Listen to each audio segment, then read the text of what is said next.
மோகன் சார் சொல்கிறத பார்த்தா கீழே விழுந்தாலும் என் மீசையில் மண்ணொட்டில் பார்த்தீங்களா? நாங்கள் எவ்வளோ எங்கள் ஆட்சி சுத்தமான கை, சுகாதாரமான கைன்னு சொல்கிறீங்க. இப்போ தினமலர் உரைகள் நிகழ்ச்சியில் பார்த்தீங்களா, டெண்டர் மழை நீங்கள் தலைப்பு போட்டிருக்கீங்க. உண்மையிலே டெண்டர் மழை தான். அதில் தேர்தலுக்கான கல்லா மழை. ம். டெண்டர் மழை என்பது பிராண்டாக இருந்தாலும் இது தேர்தலுக்கான கல்லா மழை. ஒவ்வொரு தேர்தலும் தமிழ்நாட்டை பொறுத்தவரைக்கும் தேர்தல் நெருங்கின்ற காலத்தில் 6 மாதம் வச்சுடுங்களேன். தேர்தலுக்கும் கோட் ஆஃப் கண்டக்ட் அறிவிக்கிறதுக்கும் 6 மாதம் முன்னால என்ன பண்ணுவாங்கன்னா, பொதுப்பணித்துறை, நெடுஞ்சாலைத்துறை, வருவாய்த்துறை, ஊராட்சி, பேராட்சி, மாநகராட்சி, மெட்ரோ வாட்டு, டோட் போடு, டுபிகோட், டோட் போடு, தமிழ்நாடு குடிநீர் வடிகால் வாரியம், அதுக்கப்புறம் நீர்வளத்துறை, அணை கட்டலாங்கல்ல, ஏரியா தூர்வாரது, இந்த திட்டத்துக்கெல்லாம் பார்த்தீங்கன்னா மொத்தமாக ஒரு அமௌண்ட் ஒதுக்குவாங்க. அமௌண்ட் ஒதுக்கும் போது அதில் உள்ளாட்சித்துறை தான் அதிகமாக நிதி ஒதுக்குவாங்க. இந்த நிதிகளை கண்டிப்பாக 6 மாதத்தில் எந்த கான்ட்ராக்டுக்காரனும் வேலை செய்ய முடியாது. 1 வருஷம்னாலும் வேலை செய்ய முடியாது.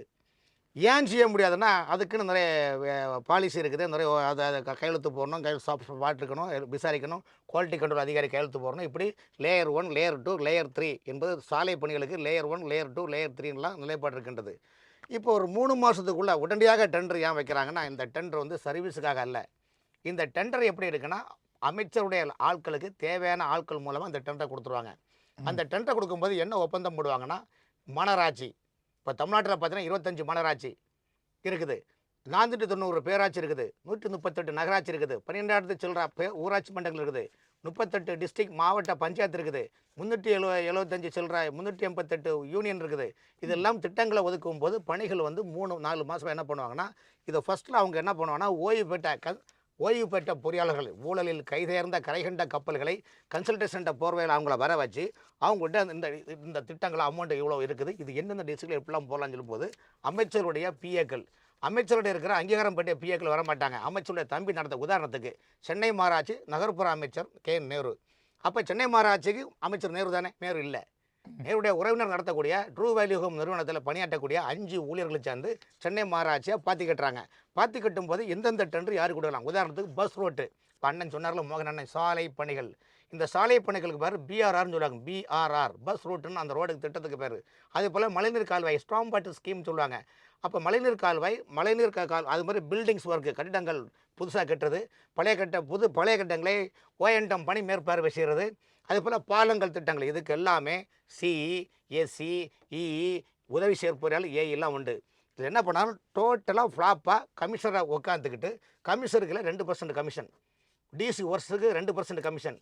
அது போல் அந்த பெர்சன்டேஜ் அடிப்படையில் பார்த்தீங்கன்னா மேயர், டெப்டி மேயர், மண்டல இதெல்லாம் வரும்போது இந்த திட்டங்களை கொண்டு அந்தந்த ஜோன்லாம் மண்டலத்தை கொண்டு வாங்க. நான் ஒரு மாடல் சென்னை மாநகராட்சி மட்டும் சொல்கிறேன். இந்த திட்டங்களை கொண்டு வந்துட்டு என்ன பண்ணுவாங்கன்னா, எந்தெந்த திட்டம் ஊர் ஜோனல் வீக்காக இருக்குது, எந்த ஜோனல் சேர்மன் கல்லா கட்டுவார், இவங்கள கைக்குள்ளே போட்டுக்கிட்டு ஒரு அமௌண்ட்டை ஒதுக்குவாங்க. அமௌண்ட்டை ஒதுக்கி இவங்களுக்கு தேவையான கான்ட்ராக்டர்களை விட்டுட்டு வேலை நடந்தது போல் எப்படி ஆடி மேய்ச்சது போல ஆச்சு, அண்ணனுக்கு பொண்ணு பார்த்த போல ஆச்சு, மதுரை பழமொழி மாதிரி இந்த வேலை நடந்த மாதிரி எஸ்எம் சொல்லுவாங்க. மாநகராட்சி மண்டலங்களை எஸ்எம்னா இன்ஜினியர் செக்ஷனில் செக்ஷன் மேனேஜர்னு சொல்லுவாங்க. அதுக்கு எஸ்எம்னு போஸ்டிங். அந்த எஸ்எம் மேனேஜர் மூலமாக போலி கான்ட்ராக்டில் உருவாக்கி எஸ்டிமேட் போடுவாங்க. அந்த எஸ்டிமேட்டுக்குன்னா மக்கள் எதிர்க்கட்சிக்காரங்க எதுவும் பார்த்துடக்கூடாது, நம்மளை மாதிரி ஊடகங்கள் பார்த்துடக்கூடாதுன்றது இந்த கவரிங் நகர் பார்த்தீங்களா, அதே மாதிரி லைட்டாக கில்ட்டு முக்குவாங்க. பேட்ச் ஒர்க், அந்த பேட்ச் ஒர்க்ஸும் அப்படி லைட்டாக டச் பண்ணிவிட்டு விட்டுறது. அது எடுத்தபடி கேக்கு மாதிரி வரும்.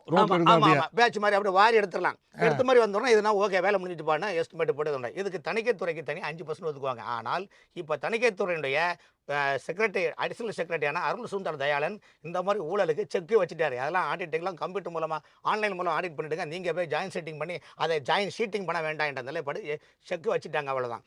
அந்த அடிப்படையில் நீ பார்க்கும்போது உள்ளாட்சித்துறையில் பார்த்தீங்களா, இவ்வளோ தூரம் நீங்கள் சொன்னீங்க. 12 நாட்களில் 4388 டெண்டர்கள் 15,000 கோடி மதிப்பீட்டில் நடைபெறுகின்றது. இந்த 15,000 கோடி மதிப்பில் பார்த்தீங்கன்னா 1000 கோடி கூட திட்டங்களுக்கு போய் சேராது. இது மக்களுக்கும் தெரியாது.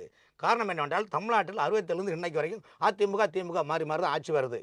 ஆனால் இன்னைக்கு பாஜக தலைவர் நயினார் நாகேந்திரன் அவர்கள் சென்னை மாநகராட்சியில் நடக்கிற அந்த டெண்டர் பணிகளை இல்லை யாருக்காக நடக்கின்றது, இது மக்களுக்காகவா அல்லது உங்களுக்கு அல்லாவே நிறைப்பதற்காக அல்லது தேர்தல் இனம் டிப்ஸா என்ற நிலைப்பாடை